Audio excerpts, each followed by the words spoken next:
In this video, I'm going to show you how to fix maximum number of attempts reached on TikTok on your iPhone.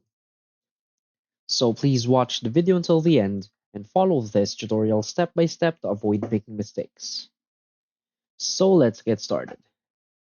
So if in any case you're trying to log into TikTok on your iPhone and you receive the message that says maximum number of attempts reached and you can't log into your account, so what you can do is to go to your settings. Now go to your Wi-Fi settings and make sure that you're connected to a good internet connection. Now you want to go to your general settings, scroll down and make sure that you're not connected to any VPN. Now from here, tap on transfer or reset iPhone, tap on reset, and simply reset your network settings. After resetting, connect to a good Wi-Fi. Now what you can do next is go to the App Store and search for TikTok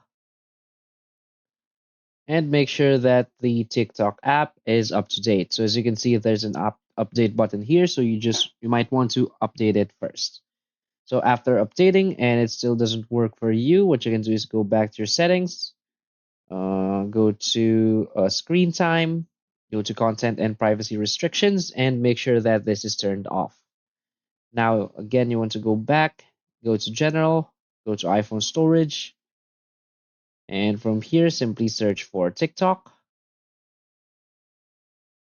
TikTok. And you want to offload the app. After offloading the app, simply reinstall and update it to the latest version, and that should fix your problem. So if you find this video helpful, please hit like and subscribe. Thanks.